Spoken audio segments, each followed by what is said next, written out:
बच्चों, आज हम नाउन और नाउन के प्रकार पढ़ेंगे। तो देखिए, नाउन को हिंदी में कहते हैं संज्ञा। नाउन को हिंदी में क्या कहते हैं? संज्ञा। चलिए, तो सबसे पहले हम इसमें देखते हैं परिभाषा। तो परिभाषा में क्या लिखेंगे? Noun is the name of a person, place और थिंग। यानी नाउन एक नाम है।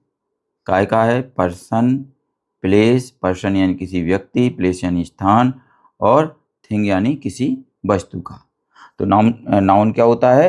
किसी व्यक्ति, वस्तु और स्थान के नाम को क्या कहते हैं? संज्ञा कहते हैं। अब यहाँ पर उदाहरण दिया है एज, जैसे राम पर्सन हो गया, ग्वालियर क्या हो गया? स्थान हो गया, और चेयर क्या हो गया? थिंग, वस्तु हो गई, है ना। राम व्यक्ति हो गया, ग्वालियर स्थान, और चेयर एक वस्तु हो गई। तो ये सभी नाम है तीनों, और भी जितने भी नाम हैं वो सभी क्या कहलाते हैं? नाउन कहलाते हैं। अर्थात किसी व्यक्ति, स्थान या वस्तु के नाम को संज्ञा कहते हैं। जैसे यहाँ पर देखिए हिंदी लिखी, जैसे राम, ग्वालियर और कुर्सी, यही इन्होंने इंग्लिश में लिखा है। तो चलिए इसके भेद देखते हैं। इसमें देखिए भेद हैं, यानी प्रकार, टाइप्स।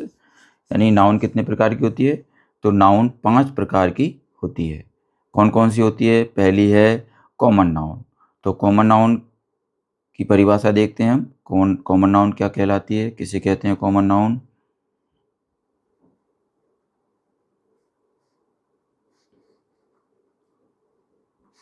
कॉमन नाउन को हिंदी में कहते हैं जातिवाचक संज्ञा। इसकी परिभाषा है जिस शब्द से संपूर्ण जाति का बोध हो, जैसे मैन, बॉय, गर्ल, काऊ, डॉग, पोस्टमैन, टीचर, फ्रेंड आदि।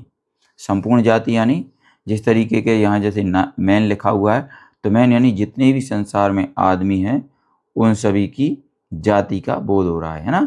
मनुष्य का बोध हो रहा है, तो वो किससे बोध हो रहा है? मैन से। तो ये भी क्या है? नाउन कही जाएगी। ये कौन सी नाउन है? Common noun.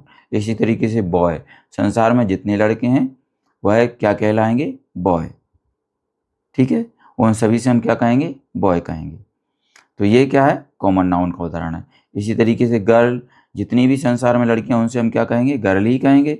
कोई भी लड़की हो उसको गर्ल ही कहेंगे। तो ये क्या है? Common noun.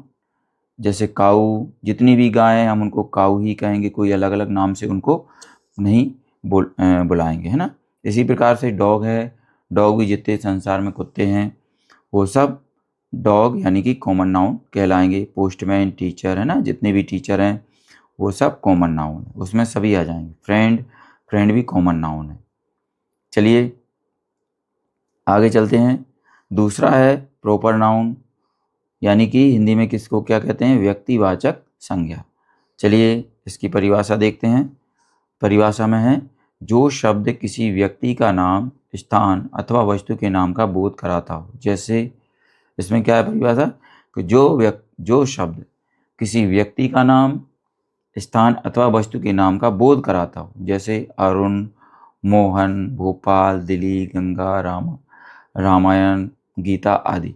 ये यहाँ पर किसी भी वस्तु का, व्यक्ति का, स्थान का नाम है इसमें, तो ये प्रॉपर नाउन है।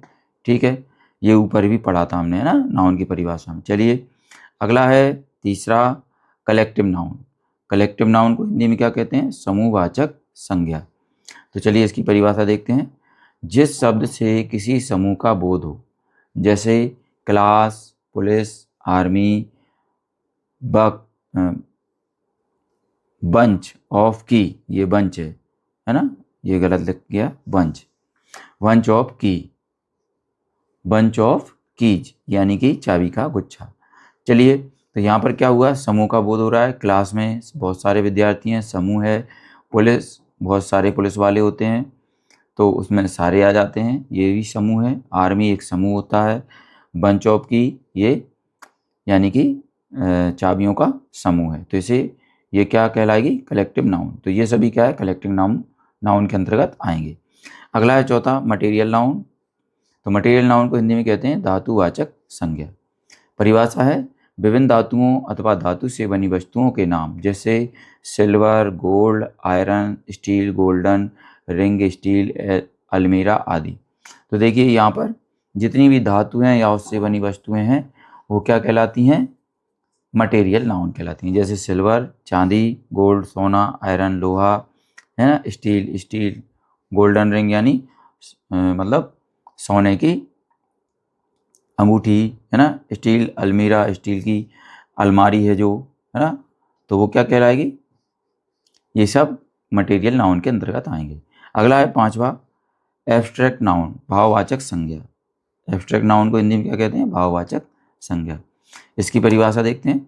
किसी वस्तु व्यक्ति का गुण या स्थिति को बताने वाले शब्द जैसे स्वीटनेस, चाइल्डहुड, बिटरनेस आदि, ये क्या कहलाते हैं?